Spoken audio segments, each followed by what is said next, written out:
Jesus é o caminho dos céus. Olá, queridos irmãos, graça e paz, tudo bem com vocês? Mais uma vez o teu amigo, pastor Enoque Filho, dando uma passadinha aqui para trazer mais uma reflexão no quadro Mensagens que Edificam. Não sai daí não.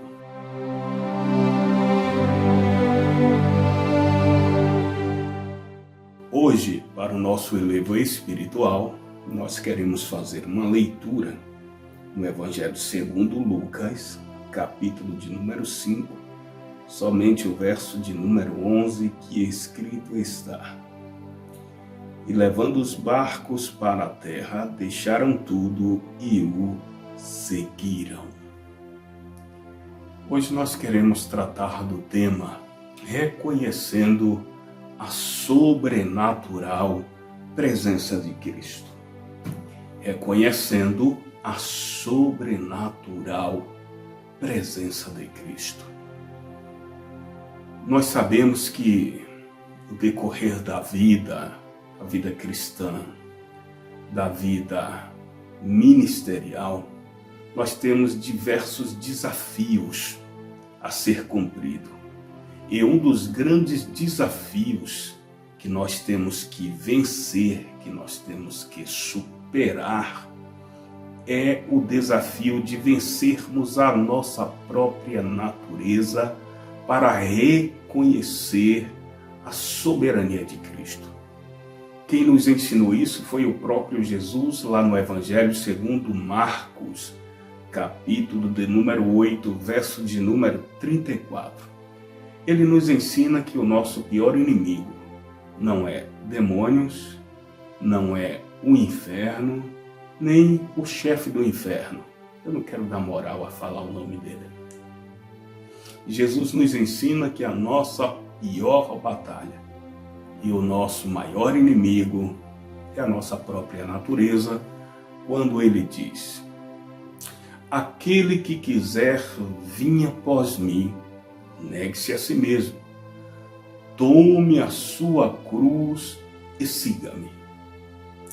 Eu paro para observar os caminhos que Jesus trilha, à luz da Bíblia, para cumprir o seu ministério e para fazer com que as pessoas que estão andando com ele ou que vão passar a andar com ele venham a reconhecer a sua soberania e perceber que a sua presença não é uma presença natural.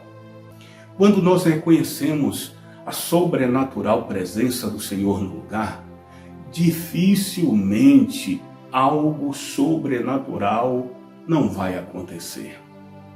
Sempre que reconhecemos a sobrenatural presença de Jesus no ambiente, alguma coisa sobrenatural acontece. Exemplo, capítulo de número 5, do verso de número 1 em diante, do Evangelho segundo escreveu Lucas, nos narra a trajetória de Jesus depois que ele sai da Galileia, depois daquele embate que ele teve, depois de ministrar na sinagoga, e quando ele revela que aquele episódio que o profeta Isaías escreveu estava se cumprindo ali, os líderes da religião judaica, junto com o público que estava na sinagoga, não teve a sensibilidade de reconhecer a sobrenatural presença de Cristo ao ponto deles expulsarem Jesus da sinagoga e outros encherem as suas mãos de pedra para apedrejá-lo. E quando ele vai se retirando, ele diz claramente que o profeta não tem honra senão na sua própria pátria. E ele segue caminho em direção a Cafarnaum. Chegando em Cafarnaum, ele adentra numa pequena aldeia de homens simples, pescadores. E naquele dia estava acontecendo um momento de muita tristeza. Alguns pescadores passaram a noite inteira lançando as redes junto ao lago da praia e nada tinham apanhado.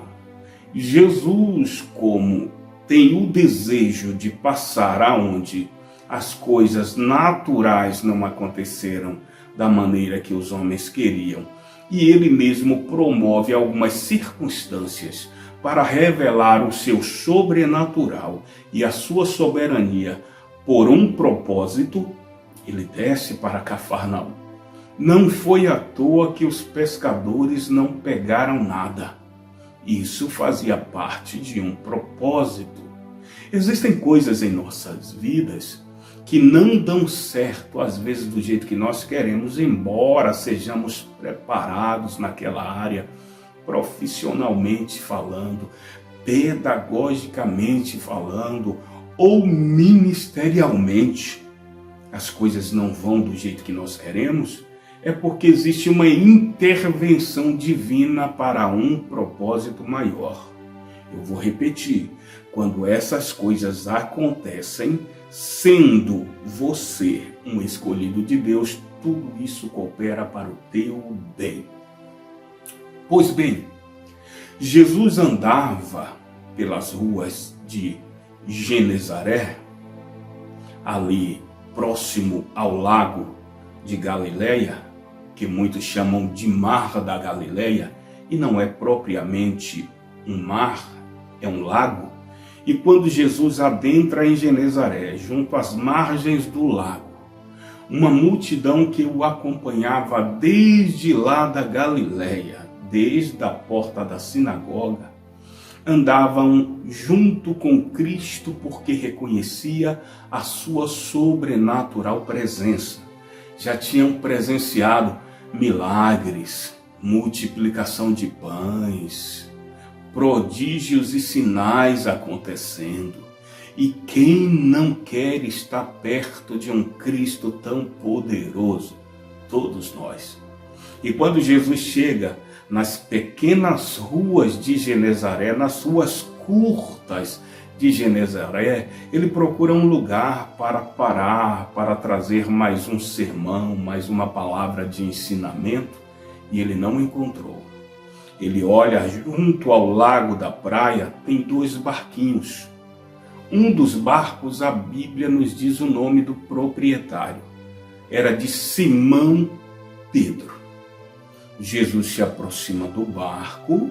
Quem estava próximo do barco tinha acabado de descer do barco porque nada tinha apanhado. O seu proprietário, Simão Pedro, junto com a sua equipe.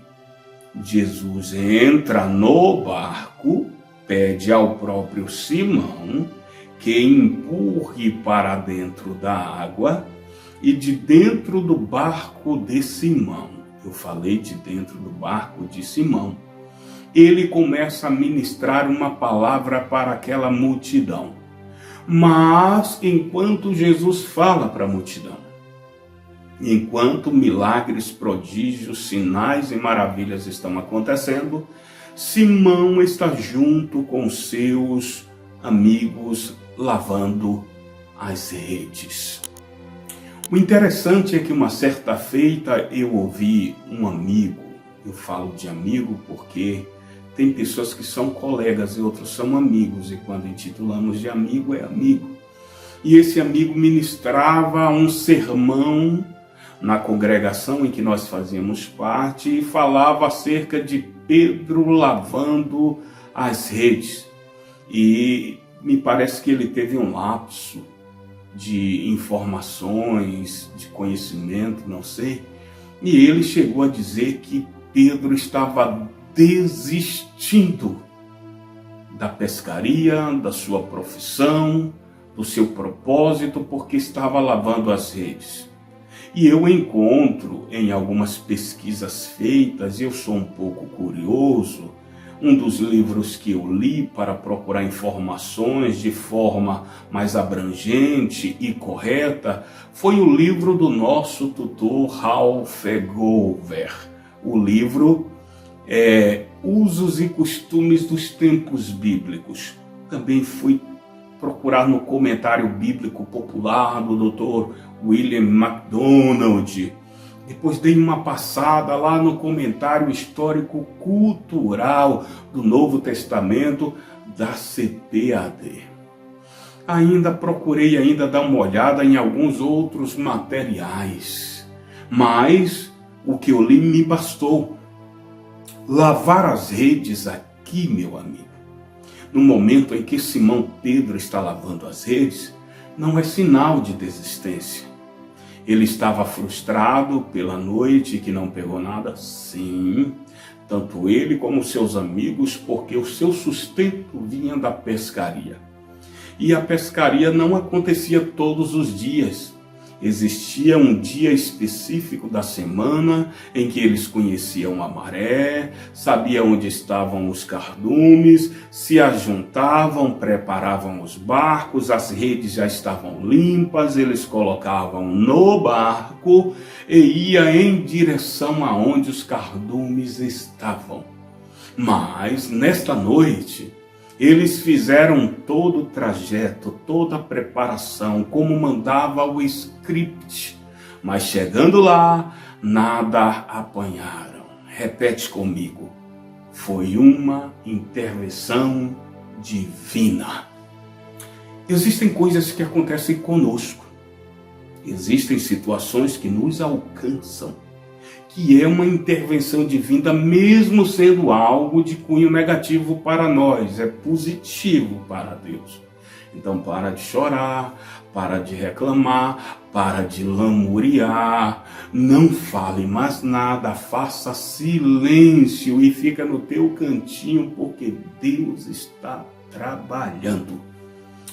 A Bíblia nos diz que Simão estava lavando as redes. Lavar as redes aqui demonstra que o indivíduo é totalmente e extremamente responsável. Naquela época, pescadores que faziam isso depois de uma noitada sem pegar nenhum peixinho, quando eles lavam as redes, ele dá a ideia de que está se preparando para uma nova jornada, para um novo momento de batalha. E isto revela que ele é extremamente profissional e perseverante. Porque se ele não tivesse a ideia de continuar a pescaria, ele jogaria as redes sujas dentro do barco e seguiria a viagem. Pelo contrário, quando Jesus chega e está pregando, ele está lavando as redes. Aí um certo dia alguém disse assim para mim: mas Pedro, com a presença de Jesus no lugar, estava igual Marta, sem se preocupar com a presença de Jesus nos seus afazeres. Eu disse: fica quietinho no teu canto, porque existem propósitos de Deus. Enquanto Jesus ministra, Jesus observava Simão Pedro lavando as redes. É tanto que quando Jesus para de falar para a multidão, ele vai em direção de Simão e não faz o que alguns pregadores dizem que Jesus fez. Uma certa feita eu ouvi um pregador dizendo que Jesus se aproximou de Simão e perguntou: o que estás tu fazendo, Simão? E eu não encontro na Bíblia, nem neste Evangelho segundo Lucas, nem em um outro que tem a mesma passagem, naquele que nós chamamos de sinóticos, que existem as mesmas informações, porém de forma diferenciada e em livro e épocas diferentes. Jesus apenas se aproxima de Simão e diz: pegai as redes, coloca-as no barco, porque Jesus encosta, já se aproxima dizendo: pegai as redes e coloca no barco. Ele não diz pegai a rede, ele diz as redes, no plural. Porque Simão era líder daquele grupo de pescaria. Se ele desfalece, todo o grupo desfalece. Se ele avança, todo o grupo avança. E Jesus tinha um propósito com tudo isso. Quando Jesus disse: pegai as redes, coloca-as no barco, e agora tu vai para alto mar, e lá lançai as redes. Simão poderia dizer assim: o chefe de pescaria aqui sou eu. O profissional na área da pesca sou eu. Quem conhece o horário dos cardumes aqui sou eu. E eu fiz tudo isso e não peguei nada. Vem de lá um carpinteiro, pregador, filho de José, e manda que eu lance as redes. Pelo contrário, ele reconheceu a autoridade da voz de Cristo. É tanto que quando Jesus fala para ele, ele olha para Jesus e revela algo que estava no seu coração. E o bom de quando Jesus se aproxima de nós e nos dá uma ordem em cima de algo que nós já estamos incrédulos, é nós confessarmos ao Senhor a nossa real situação. Simão, quando Jesus fala para ele, e Jesus dá a ordem, ele revela o que estava no seu coração. Ele diz: Senhor, mestre, ou rabi, passamos a noite inteira lançando as redes. Só em chamar o Senhor de mestre, ele já revela que ele reconhece a autoridade de Cristo. E quem reconhece a autoridade de Cristo num momento de crise e obedece à sua ordem, tem dele os seus favores. Ele reconhece a autoridade da voz de Cristo, explica ao Senhor a sua real situação quando ele diz: passamos a noite inteira lançando as redes, mas nada apanhamos. Mas já que tu ordenas, mestre, segundo a tua palavra, não é segundo o meu profissionalismo. Observe que aqui Simão se despiu, se desarmou, jogou por terra o seu profissionalismo, abriu mão da sua capacidade para viver a ordem de Cristo. Na maioria das vezes nós estamos tomando tombos porque o Senhor está dizendo: desarma, meu filho. Tira isso, abaixa a guarda, minha filha. E nós estamos querendo fazer do nosso jeito. Simão nos dá uma grande lição. Ele abaixa a guarda, se desarma e acaba se despindo de si mesmo para viver a ordem de Cristo. Existe uma frase de um grande pregador norte-americano chamado Dwight Lyman Moody, que eu abraço, eu amo. Moody diz o seguinte: Deus não despede ninguém vazio, exceto aqueles que estão cheios de si mesmo. Simão se despiu de si, obedeceu ao Senhor e logicamente que ele não iria o despedir vazio. E com todo o seu conhecimento, com todo o seu gabarito, com toda a sua experiência, ele se despiu dele, do seu conhecimento, e foi obedecer o que Jesus mandou. Eu lembro-me de uma frase de um outro grande ministro da época dos anos 60, um grande teólogo britânico chamado Thomas Fuller, que ele diz o seguinte: o conhecimento dirige a prática, no entanto, a prática aumenta o conhecimento. Mesmo assim, Simão se despiu do conhecimento e da prática e foi viver a fé. Tem momento que o conhecimento e a prática não vai nos levar a caminho algum. Somente a fé vai agregar valores e vai nos conduzir aos caminhos mais excelentes. Observe que ele estava na prática e no conhecimento acostumado a pescar junto ao lago da praia. Segundo Ralph Gover nos diz que a rede que Simão Pedro usava era aquela que nós chamamos de tarrafa. Só pegamos peixe no lugar raso. Ela não pega peixe em alto mar. O barco que eles usavam também era barco para lugares rasos. Era um barco de pescaria, mas era um barco doméstico. Não suportava turbulência de alto mar. E nós sabemos por todas as histórias bíblicas que o alto mar, ou o lugar mais profundo da Galileia, era lugar de ventos fortes e turbulentos, e os discípulos já tinham enfrentado algumas batalhas ali. Por exemplo, barco quase indo a pique e eles clamando por Jesus que dormia na proa do barco.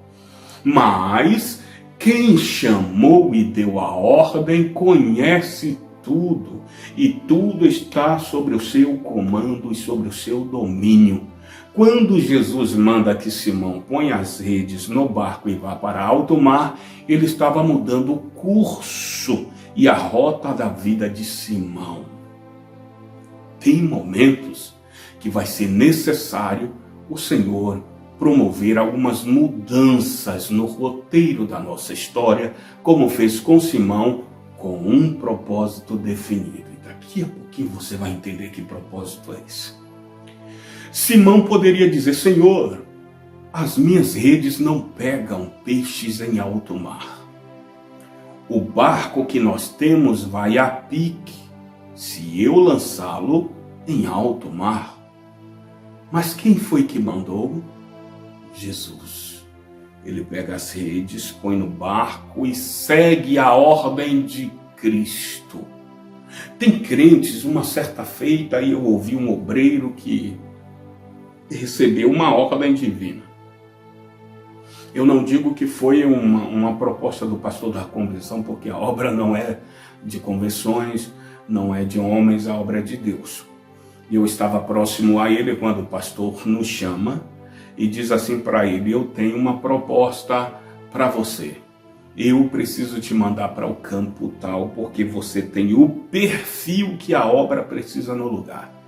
E aí ele foi analisar o campo, a situação, e depois ele disse para o pastor que não iria, porque ele não iria colocar a família dele a pique. E eu parei observando a situação e eu estava num campo muito difícil. E eu disse: meu Deus, eu fui para o lugar onde Deus me colocou e era terra seca. Eu fui cavar poços e Deus abençoou. Quando Deus está no controle, Ele faz um milagre acontecer. E o obreiro não foi, vidas estavam padecendo no lugar, e eu entendi que era uma pessoa que estava jogando as redes sujas no canto. Porque um indivíduo proativo, ele está com a sua ferramenta limpa e disposto a ir aonde Jesus mandar, como fez Simão Pedro. E quando Simão vai para alto mar, ele lança as redes sabendo que a redinha dele não iria até o fundo do mar pegar peixe algum. Mas ele lançou porque quem mandou garante, meu amigo. Talvez você diga assim: eu não tenho capacidade, pastor. O meu conhecimento é pequeno, o meu também é muito curto. Eu não tenho a capacidade que muitos têm aí, eu não sou bom em oratória. Eu também sou péssimo em oratória. Mas gosto muito de obedecer quando Jesus manda, porque ele nos torna um poliglota. E aí Simão foi, lançou as redes. As redes não foram até o fundo do mar, mas o milagre veio até a rede. Quando Jesus manda, ele não manda para que a sua capacidade e o seu conhecimento alcance a bênção. Ele manda porque as bênçãos vêm e alcançam os obedientes à sua palavra. Moisés deixou isso registrado lá em Deuteronômio, capítulo de número 28, do verso de número 1 em diante, quando ele começa dizendo assim: se atentamente ouvires a voz do Senhor teu Deus, e teres o zelo de fazer tudo quanto hoje te ordeno, o Senhor teu Deus te exaltará sobre todas as nações da terra, e todas essas bênçãos correrão atrás de ti e te alcançarão, quando atentamente ouvires a voz do Senhor teu Deus. E Simão ouviu, obedeceu, e as bênçãos veio do fundo do mar e entrou na rede.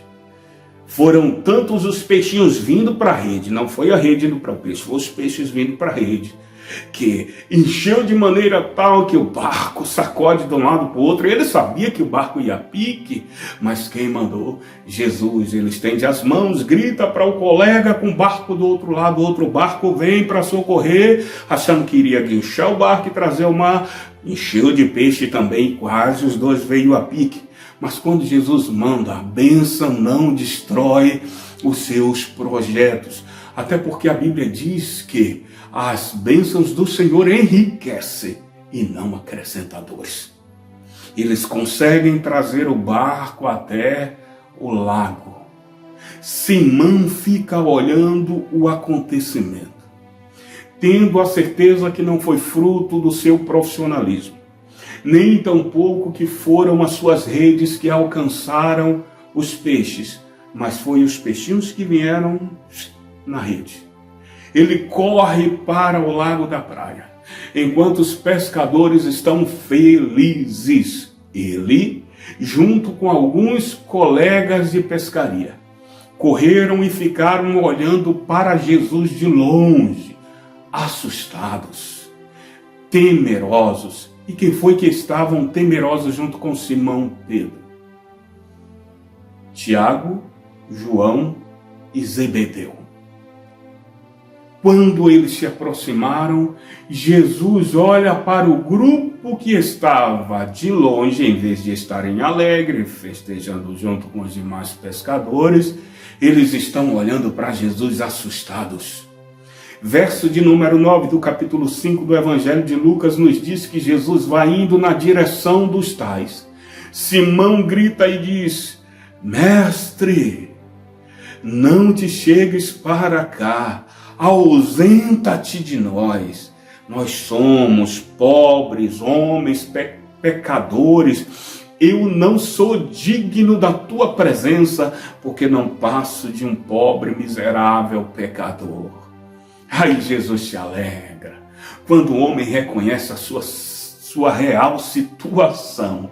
É quando Jesus levanta a mão, Simão está caído, com o rosto no pó, entre os joelhos, como fazia parte da cultura dos judeus, e Jesus brada dizendo: Simão, não temas, porque a partir de hoje, por tu reconhecer, isso aqui é uma conjectura minha, fala minha, não está escrito assim na Bíblia, mas mente de pastor, de ministro, de pregador, você já sabe como é fértil.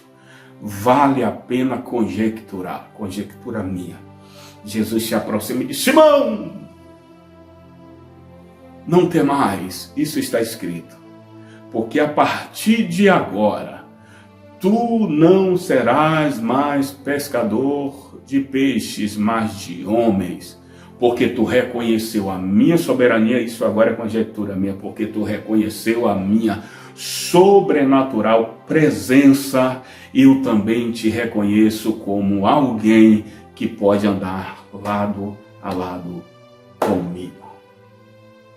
E a Bíblia diz que ali acontece a primeira e grande escolha de Jesus entre aqueles que seriam seus discípulos. Quem foram os primeiros? O primeiro escolhido foi Simão Pedro. E Simão, a Bíblia nos diz que quando Jesus chega, logo e pega o barco dele e começa a ministrar, ele está cuidando das redes para uma nova etapa do seu trabalho. No verso de número 11 do mesmo capítulo 5, já nos revela que depois que Jesus fala com Simão, ele deixa tudo, barco, peixe, rede. Aí então ele deixa tudo e segue a Jesus pelo caminho. Existem etapas na vida do crente e momentos que serão divisor de águas, como este da vida de Simão. Eu estou falando para pessoas neste momento que ainda não viveu este divisor de águas em sua vida, porque você apenas conhece a literatura bíblica, conhece a Bíblia de Gênesis a Apocalipse, fala do Cristo que promoveu milagres, sinais, prodígios e maravilhas. Conhece a história de Jesus como ninguém. Conhece e faz a interpretação do texto segundo o teu conhecimento pedagógico, trazendo a transliteração de muitas palavras do grego, hebraico, aramaico e da língua acadiana, da língua egípcia. Você domina a exegese bíblica como ninguém. Você destrincha os originais da Bíblia. conhece todas as matérias e disciplinas da teologia como ninguém. É bom, é mestre na oratória, mas está precisando conhecer o sobrenatural Jesus da Bíblia. Muitos conhecem Jesus que a Bíblia fala, mas não conhecem o Jesus da Bíblia.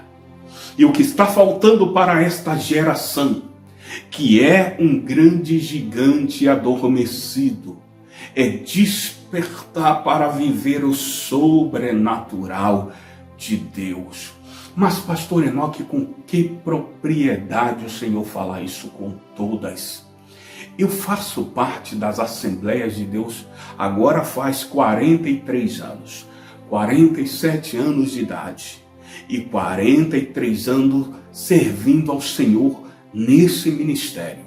Há 20 anos vai fazer agora que eu pastoreio, tomo conta de vidas, mas não levando pessoas a viver a religiosidade da Bíblia, ou usando os ensinamentos bíblicos para formar religiosos, mas sim para formar discípulos. Eu sempre falo nos momentos de ensinamento e tenho prazer em citar o Evangelho segundo Mateus, capítulo de número 28, do verso 18 ao 20, quando Jesus, depois de ressuscitado, cheio da glória de Deus, ele se aproxima dos discípulos e revela algo muito profundo quando ele diz: foi-me dado todo o poder no céu e na terra. Ou seja, o Senhor está declarando para os discípulos: vocês estão perto de alguém que é totalmente sobrenatural. Todo o poder dos céus é poder sobrenatural. Na terra, poderes naturais. E Jesus estava dizendo: eu estou em duas dimensões, vivendo o sobrenatural e o natural, mas quero dividir com vocês este poder. Quando ele diz: ide e pregai o meu evangelho a toda criatura, batizando-as em nome do Pai, do Filho e do Espírito Santo. Só pode viver esta realidade quem vive o sobrenatural de Deus.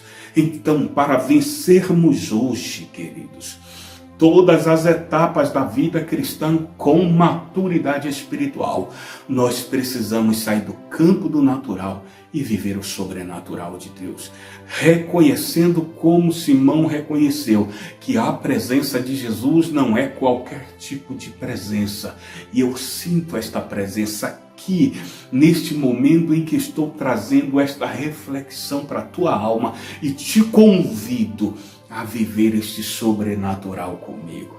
Eu quero orar com você, eu quero orar por você, eu quero viver com você este momento sobrenatural da presença de Jesus. Venha orar comigo. Bendito Deus, Pai eterno e santo que está nos céus, aqui estou porque reconheço a tua sobrenatural presença. Aqui estou porque não estou falando de um Cristo que morreu para fazer história. Eu estou falando de um Cristo que morreu para mudar a nossa história. E reconhecendo a tua sobrenatural presença, é que eu oro neste momento para que este meu irmão, para que esta minha irmã, para que este jovem, este adolescente, esta criança, este ancião, receba a tua sobrenatural presença, aonde ele esteja agora, Senhor, que seja impactado, que seja renovado, que seja transformado, que a tua presença possa invadir agora este ambiente, aonde quer que eles estejam, que recebam, que sejam impactados, que sejam transformados pela tua presença agora, em nome do Pai, do Filho Filho e do Espírito Santo de Deus. Amém. Oh, aleluia. Oh, oh, bendito seja o Senhor, o dono da tua alma e da minha. Que a graça e a paz do nosso Senhor e Salvador Jesus Cristo, o amor de Deus nosso Pai, que o poder, a unção, as revelações e as doces consolações do Espírito Santo esteja com todos, desde agora e sempre. Amém. Um abraço a todos, que Deus em Cristo continue te abençoando, te enchendo da sua presença. Logo mais passaremos aqui com mais uma mensagem que edifica, uma palavra de cunho pastoral.